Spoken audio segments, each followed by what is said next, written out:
বিদায় নিশ্চিত হয়েছে আগেই, তবে একটা জয় দিয়ে চ্যাম্পিয়ন্স ট্রফি শেষ করার মিশন ছিল বাংলাদেশের সামনে, কিন্তু বেরসিক বৃষ্টিতে সব পণ্ড।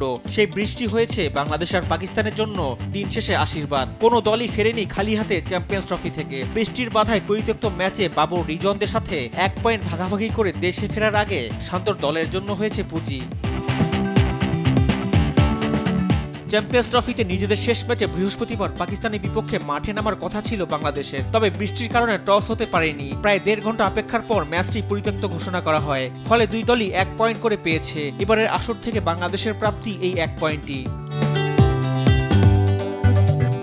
রাওয়ালপিন্ডিতে গত কয়েকদিন ধরে বৃষ্টি হচ্ছে। বুধবার রাতেও বৃষ্টি হয়েছে। সকালে একটু থামলেও আবহাওয়া মেঘাচ্ছন্ন ছিল। দুপুর থেকে আবারও থেমে থেমে বৃষ্টি হয়েছে। আর এই মাঠের ড্রেনেজ ব্যবস্থা খুব একটা উন্নত না, ফলে বৃষ্টি থামলেও মাঠ ঠিক করতে বেশ কিছুটা সময় লাগতো, কিন্তু সেই সুযোগটুকুও পাননি মাঠ কর্মীরা। বাংলাদেশ সময় দুপুর 2:30টায় টস হওয়ার কথা ছিল, তবে বৃষ্টির বাধায় সেটাও হয়নি। প্রায় 1.5 ঘন্টা অপেক্ষার পর আবহাওয়া পরিবর্তন না হওয়ায় শেষ পর্যন্ত ম্যাচটি পরিত্যক্ত ঘোষণা করেন আম্পায়াররা।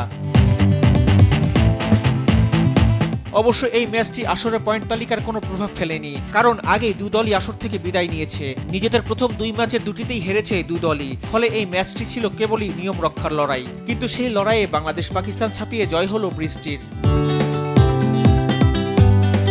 আসরে সব মিলিয়ে 3 ম্যাচ খেলে বাংলাদেশের নামের পাশে 1 পয়েন্ট। 2 হারের সঙ্গে তাদের একটি ম্যাচ পরিত্যক্ত।